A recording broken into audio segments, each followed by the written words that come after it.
My father told me I would never survive in medicine. He said it the first time when I was 13, sitting at the kitchen table with the biology textbook open in front of me, highlighter in hand, completely absorbed in the chapter on cellular respiration. He walked past, glanced at the page, and said it the way people say things they believe so completely they don't even bother lowering their voice. "That's your brother's world, sweetheart. You're better with people than with science." He said it again when I was 16 and told him I wanted to be a doctor. He said it at Christmas dinner when I was 18 and announced I'd applied to pre-med. He said it each time with the same patient, slightly apologetic tone of a man who believed he was doing me a favor by managing my expectations early. My brother Daniel was the one with the future. Daniel was 2 years older, quieter in rooms but louder in my father's mind. My father had a plan for Daniel since before Daniel could spell his own name. Medical school, residency, then a seat at the company my father had spent 20 years building.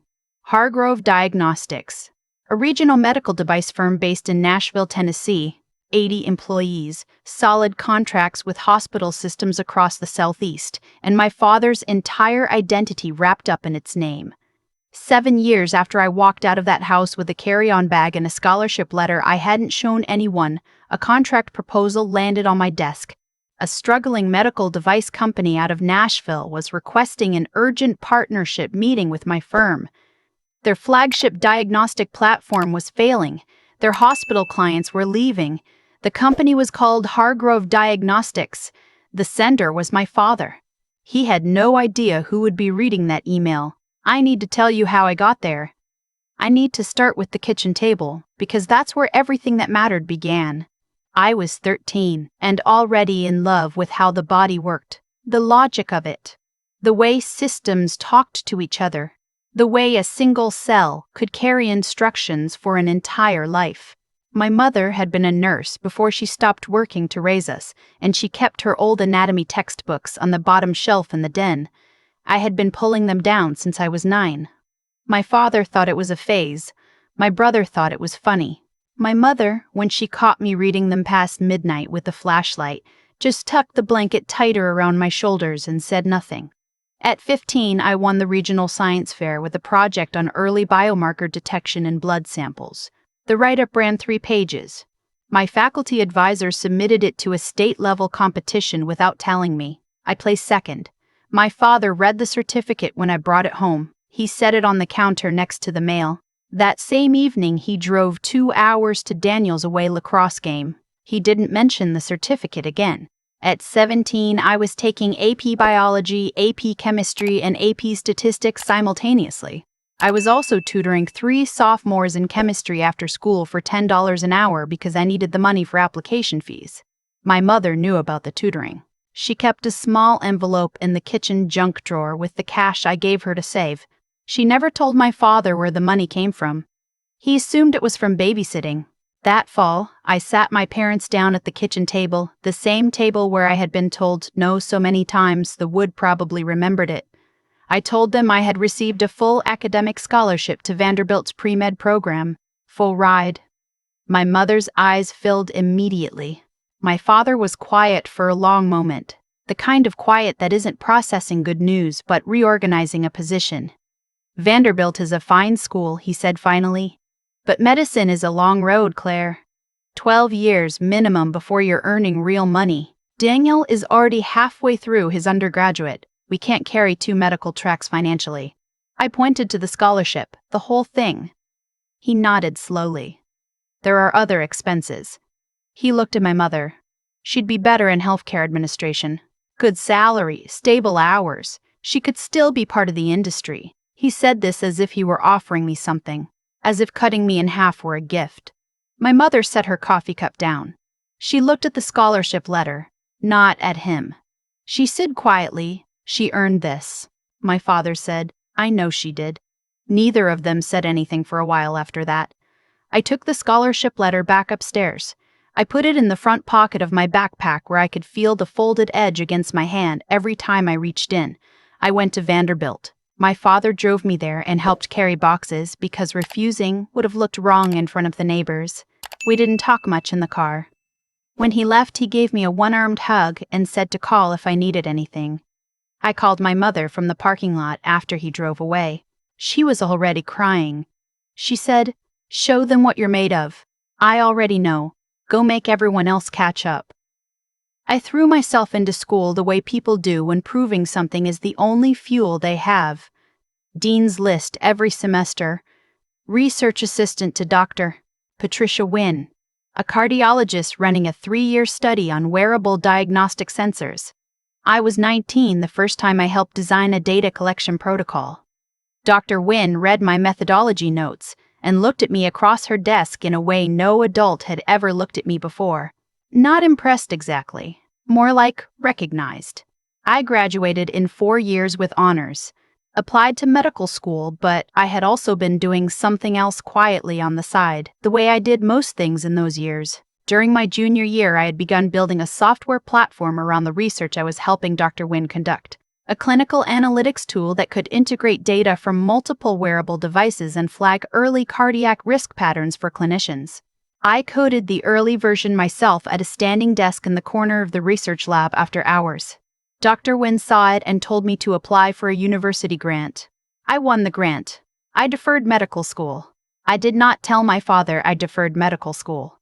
I told my mother. She said, "Whatever you're building, build it all the way." She also said, "He'll come around. Give him time." I didn't say anything. She and I had different definitions of time. The year I deferred was the year my father made it official. Daniel had finished his residency. My father gave him a VP title at Hargrove Diagnostics, put his name on the letterhead, and began grooming him publicly for succession. He sent an email to the extended family with a photo from the office. Daniel in a blazer, shaking my father's hand at the conference table. I was not mentioned. I was not there. My mother forwarded me the email with no message. I looked at it for a long time and then filed it in a folder I labeled reference and moved on. I moved to Boston at 24. The grant money had run out, but the platform had not. I had 3 hospital system pilots running, small but real, with data that worked. I needed seed funding. I had a demo that was cleaner than anything in the space, and a market problem that was documented and enormous. I also had $1,100 in a checking account and a sublease on a studio apartment with a wall that let in cold air from November through March. I pitched 11 investors that winter. 11 times I walked into conference rooms in good shoes I'd found at a consignment shop and presented a company that was technically 2 servers and a prototype to people who wanted to see a team, a co-founder, a network, credentials they recognized, a name they could place. 11 times I walked out without a check. On the 12th meeting, I was sitting in my car in a parking garage in Cambridge. It was February. The heat didn't work well, and I was still in my interview blazer with a scarf wrapped over it, eating a granola bar because I had skipped lunch to review the deck one more time. I had just gotten a polite pass by email from the 11th investor while driving to the 12th meeting. I sat there for a moment, not crying exactly. Something past the crying stage. The kind of still that comes after you've already used everything up and are deciding whether to reload. I pulled out my phone. I went to the contacts.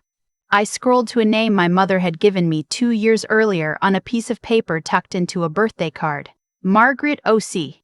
She's smart, and she's fair, and she believed in me once when no one else did. Call her when you're ready. I had never asked my mother how she knew a venture partner in Boston. I had carried the number for 2 years like the last match in a box. I called. Margaret O.C. answered on the second ring. I told her my name. I said my mother was Diane Hargrove. A pause. Then a warmer register in her voice. "I know who your mother is. I've been wondering when one of her kids would call me." She said it as if she had been expecting this. She said, "Tell me what you're building." I told her. 10 minutes in my car in a parking garage, scarf still on, granola bar wrapper on the passenger seat. She didn't interrupt once. When I finished, she said, "Can you be in my office tomorrow morning?"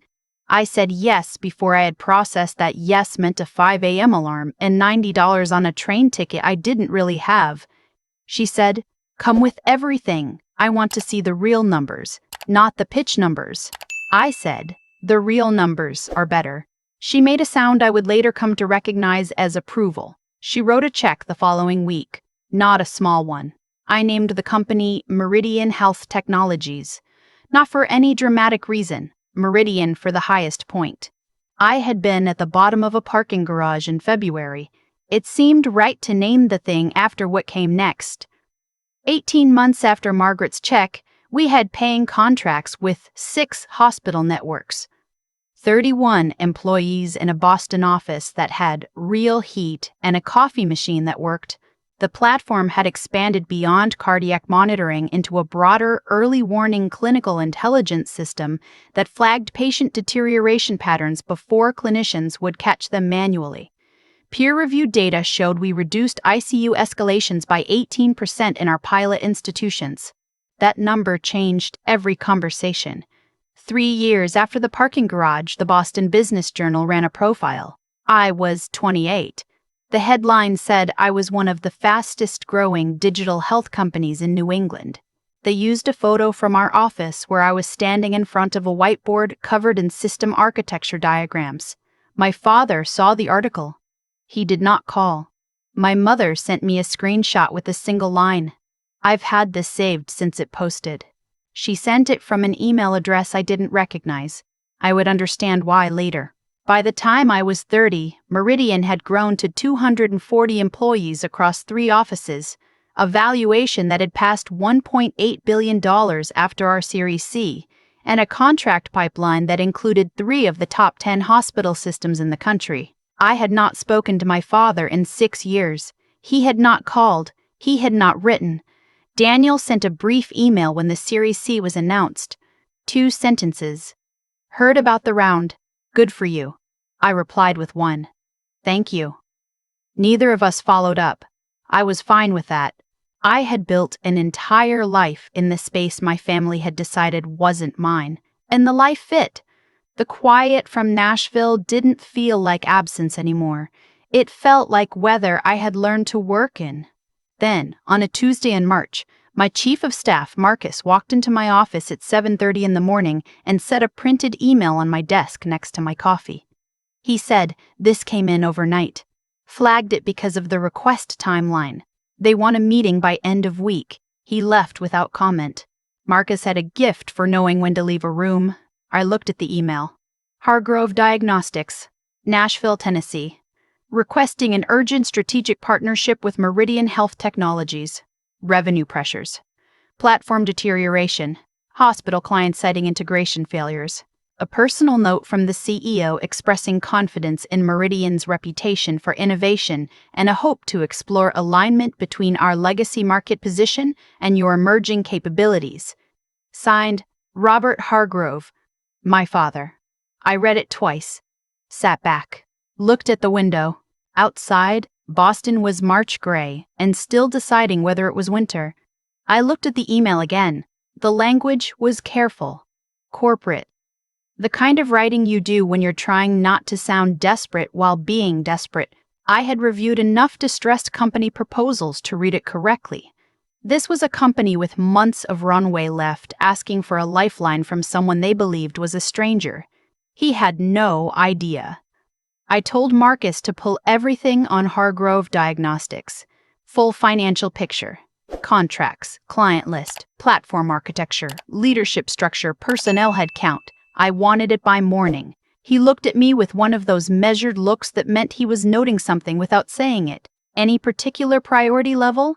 Highest, I said. He nodded and closed the door.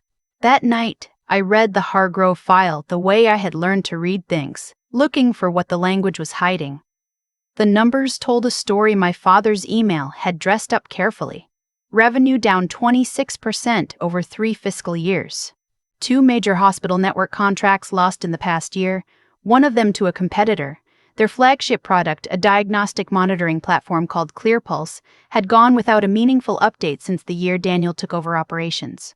Client satisfaction surveys showed integration failures, delayed support response, and a general sense that the platform was aging out. Personnel headcount had dropped from 80 to 61. The most recent round of departures included 3 engineers from the core development team. I opened the leadership section. My father, CEO, founder, a photograph that was older than the report it was printed in. Daniel Hargrove, Chief Operating Officer, the photo from the announcement email all those years ago. Same blazer, slightly older face, the same expression of a man standing inside a frame built for him before he arrived. I scrolled to the platform architecture section. Technical specifications, system diagrams, the underlying logic of how ClearPulse processed and flagged clinical data. I read slowly, and then I stopped. I knew this architecture. Not in the way you know something you studied, in the way you know something you made. The branching logic in the core flagging engine, the way the system weighted time series patient data against population baselines, the anomaly detection pathway that moved laterally across 3 data streams before triggering an alert. I had drawn that structure on a whiteboard in Dr. Nguyen's research lab at Vanderbilt at 2 in the morning when I was 20 years old, working through the original model for what would eventually become Meridian's core engine. I had left those notes in a folder on a shared university drive when I graduated. I had also left, in my childhood bedroom on a shelf I never cleaned out, 2 printed notebooks of system design sketches and a USB drive labeled Thesis Research V2. I had not thought about them in years. I had not needed to. I had rebuilt everything from memory and gone further. But someone had used the original. I sat at my desk for a long time. The office was empty. The city outside was dark.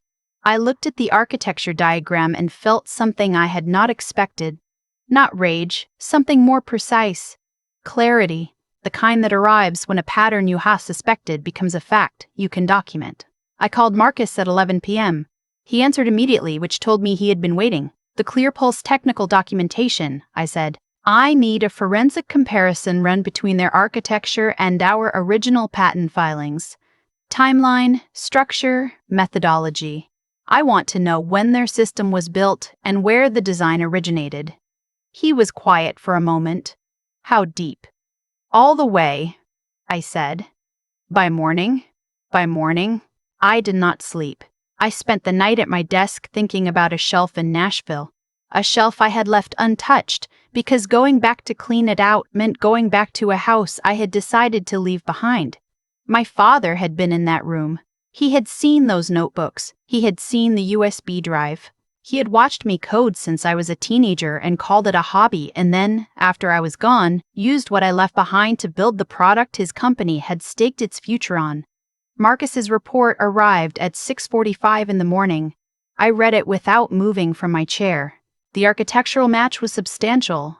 ClearPulse had been built beginning in mid-autumn of the year I left Nashville, approximately 4 months after I walked out of that house with my carry-on bag. The core engine bore structural similarities to my original design notes at a rate Marcus's technical team flagged as non-coincidental. The original files still existed on the Vanderbilt shared drive, time-stamped 3 years before ClearPulse's first client deployment. I set the report face down on my desk. I looked at the window. Morning light coming in thin and flat. I thought about my mother. I thought about what she hadn't said at the kitchen table the night my father told me medicine was Daniel's world. I thought about the birthday card with Margaret Osei's name on it. My mother had known Margaret since before I was born, had never used that connection for herself, had saved it for a moment when I needed it more than she did.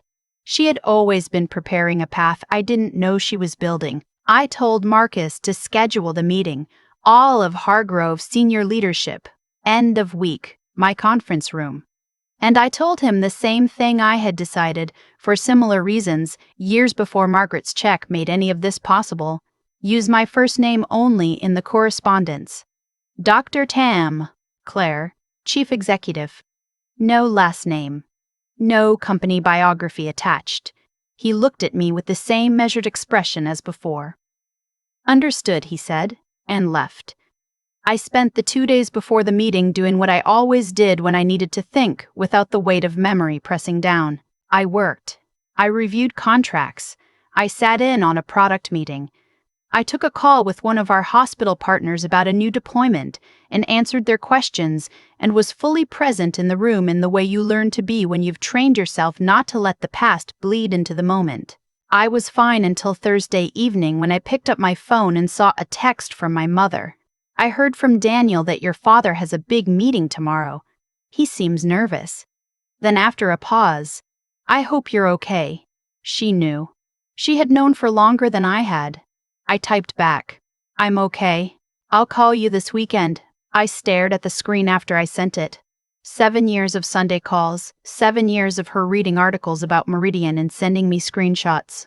7 years of keeping her distance from Nashville carefully enough that she could stay in contact with me without my father knowing how much she knew. Her silence had never been agreement.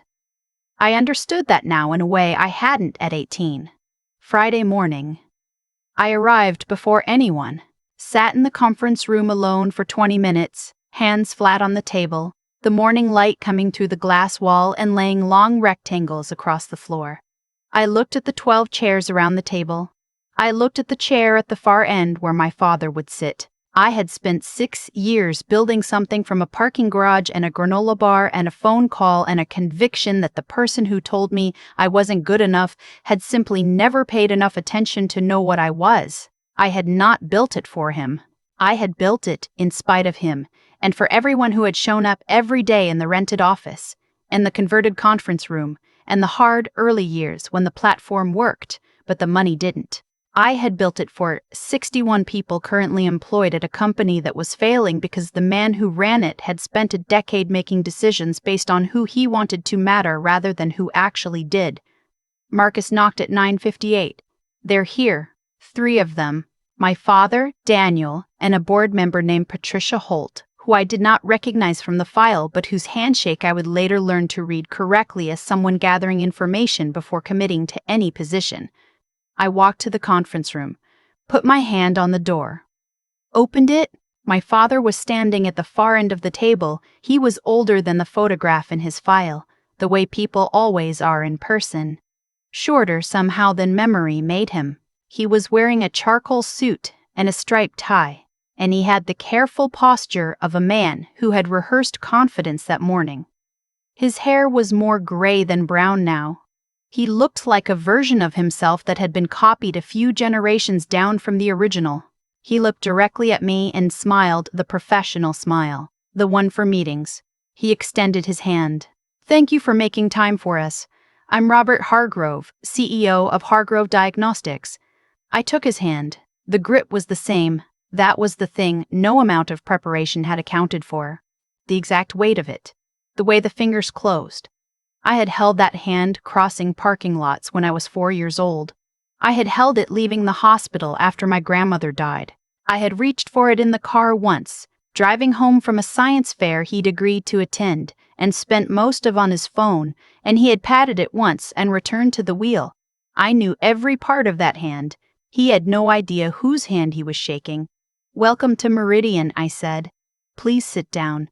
Daniel came next. He shook my hand and looked at my face the way people do when something is almost familiar but won't resolve. His eyes stayed a half-second longer than necessary. Something moved across his expression, a ripple, and then it was gone. He had looked at me my whole childhood the same way, present but slightly elsewhere, as if I existed just outside whatever frequency he was tuned to. He sat down and opened his folder. Patricia Holt shook my hand efficiently and assessed the room in one sweep, the way people do when they've learned that rooms tell you more than people do before anyone starts talking. My father presented. He was good at it. He had the cadence of a man who had been closing deals for 30 years, the pauses, the eye contact, the way he made a company in decline sound like a company in strategic transition. He used the phrase legacy platform with significant untapped potential when he meant a product that hadn't been updated in 3 years. He said leadership depth when he meant Daniel had been running operations for 6 years, with 3 consecutive failing quarters. He said proprietary clinical intelligence architecture when he meant a system built on design notes left behind by the daughter he'd decided wasn't worth believing in. I sat still. I took notes on a legal pad. I did not look up when he made his strongest claims. When the presentation ended, the room went quiet. My father set his hands flat on the table and looked at me with the expression of a man who had asked for something he knew he needed. I let the silence hold. Then I stood. buttoned the top button of my jacket, walked to the window, turned so the light was behind me. "Thank you, Mr. Hargrove. It was thorough." I looked at him, then Daniel, then Patricia Holt. Back to my father. "Your company has real challenges. The revenue decline, the client losses, the platform stagnation. These aren't surface problems. A partnership of this scale requires complete transparency from both sides." My father nodded. "We're prepared for that." "Good. Because before we go further, I need to disclose something." The room stiffened. Patricia Holt's pen stopped. Daniel looked up for the first time.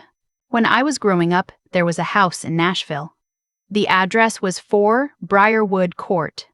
My father's face went still. "The bedroom on the second floor, second door on the left, had a shelf with 2 research notebooks and a USB drive. The notebooks were filled with system design sketches for a clinical data flagging engine. The USB drive was labeled Thesis Research B2. That work was mine. I built it when I was 20 years old in a research lab at Vanderbilt. I left it behind when I left Nashville, and the architecture at the core of ClearPulse matches that design at a rate my technical team has now fully documented." The silence was absolute. "My name is Dr. Claire Hargrove. I'm your daughter. And I've read every page of what you built on what I left behind." Daniel's folder dropped. He caught it. Patricia Holt did not move. My father looked at me, and for the first time in my memory, he looked at my face the way you look at something you are only now truly seeing. I did not give him time to speak. "Here are the terms of Meridian's acquisition of Hargrove Diagnostics. They are not negotiable." I opened the folder Marcus had prepared. "Meridian will acquire 100% of Hargrove at fair market value, plus a 14% goodwill premium. This is above any offer you will receive from any other buyer, including the 2 firms I know you've been in preliminary conversations with." Patricia Holt's jaw tightened slightly. She hadn't expected me to know about the other conversations. "All 61 current employees will be retained for a minimum of 24 months, benefits maintained. The Hargrove name continues as a subsidiary brand. Robert Hargrove will retire from all operational and advisory roles effective upon signing.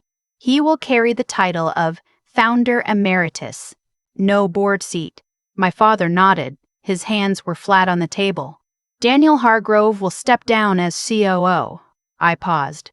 "Daniel will be offered a 12-month consulting transition contract at his current compensation. The option to move into a permanent role at Meridian exists if he chooses it. That is an offer, not a requirement." Daniel looked at me. For the first time in 30 years, my brother looked at me directly, without the half-present flicker, without the static. He looked at me and something in him went quiet, the way things go quiet when they finally find the right frequency. He nodded once. "And ClearPulse," I said, "will be rebuilt from the ground up under Meridian's technical direction. A full intellectual property audit will be completed.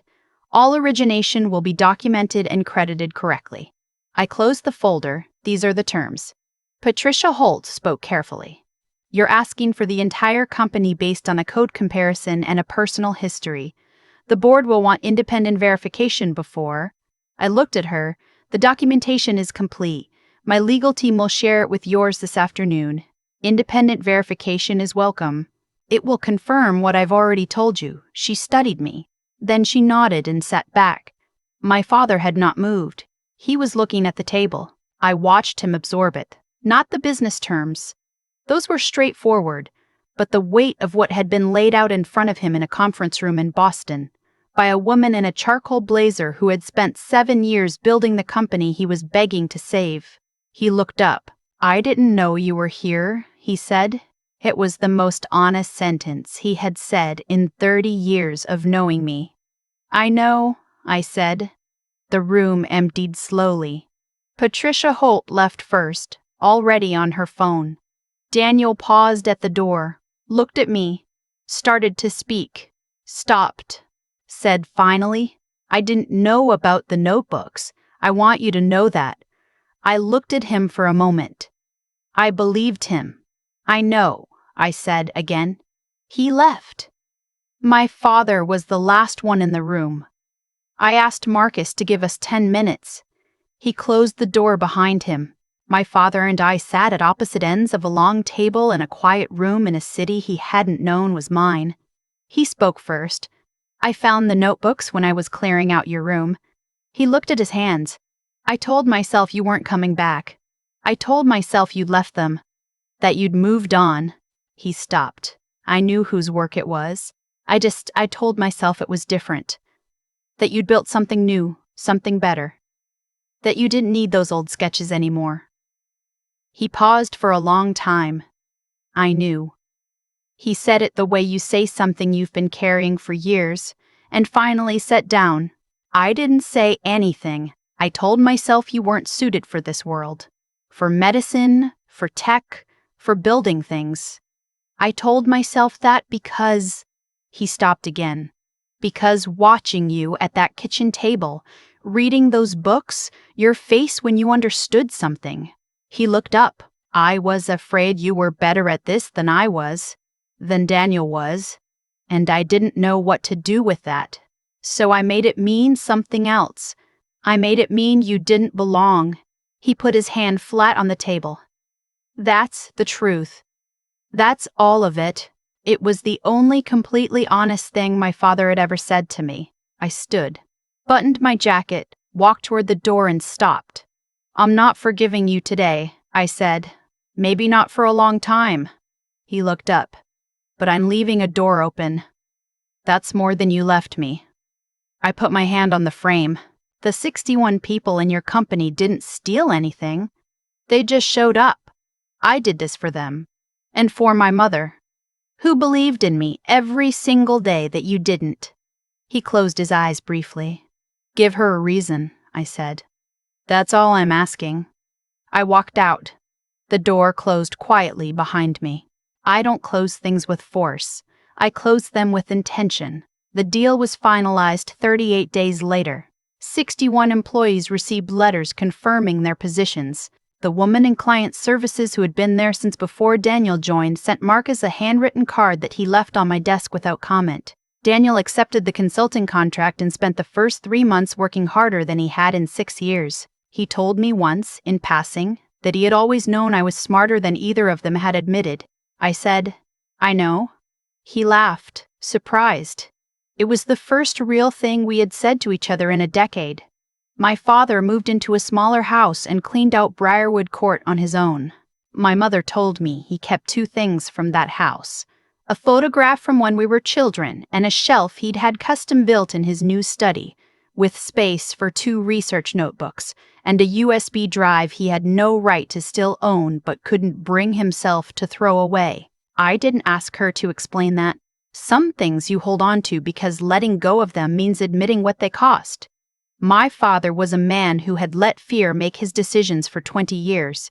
He was starting, slowly, to let something else do it instead. I didn't know yet if that would be enough, but I left the door unlocked and I waited to see. My mother flew to Boston in May. I picked her up at Logan and we had dinner at a small restaurant in the South End. Nothing loud, nothing formal. Just the 2 of us at a corner table with good food and a window in 30 years of things we were finally allowed to say out loud.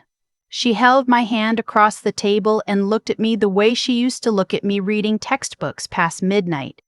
The way she looked when she already knew how the story ended and was simply glad to be in the room for it. After dinner, I drove her to the Meridian building. The lobby was empty. The lights were low. She stepped through the doors and stopped. Looked up at the logo on the wall, the clean M in deep blue, and stood very still the way she stood when something mattered enough to memorize. I gave her the full tour. Every room. She touched surfaces lightly, fingertips, the way she touched things she wanted to remember by feel. When we reached my office on the top floor, she walked to the window and looked out at the city and didn't speak for a long time. On my desk, there was a framed photograph, not the family photo from Briarwood Court, a photo taken at Logan Airport the evening before. My mother walking to the arrivals gate in a blue coat, looking up and smiling in the specific way a person smiles when they're arriving somewhere. They always knew they'd end up. She saw it. She turned to me. She pulled me into a hug the way she used to when I was a child coming home from something hard. Both arms, completely. The kind of hug that carries years of distance and refuses to let go. I always knew, she said, against my shoulder. From the first textbook, I always knew. I let her hold on. I was not self-made. I had told interviewers that word for years because it was the word the industry wanted and it fit on a slide. But it was never accurate. Margaret O.C. made me possible. Marcus made me operational. The 60 people who showed up every day to something they believed in made Meridian real. And my mother, quiet and steady and careful, had been building a path toward this room long before I knew it existed. She had saved the right name on a piece of paper and waited until I was ready to use it. She had kept every article, every mention, every screenshot in a folder she maintained for 7 years from a distance. She had carried the faith forward when I was too tired to carry it myself. The bravest thing I ever did was not the acquisition or the funding round or the parking garage in February. The bravest thing I did was believe, in the face of every signal to the contrary, that the person at the kitchen table with the highlighter and the textbook and the heart full of how things worked was exactly who she thought she was. My father was wrong. He knew it now.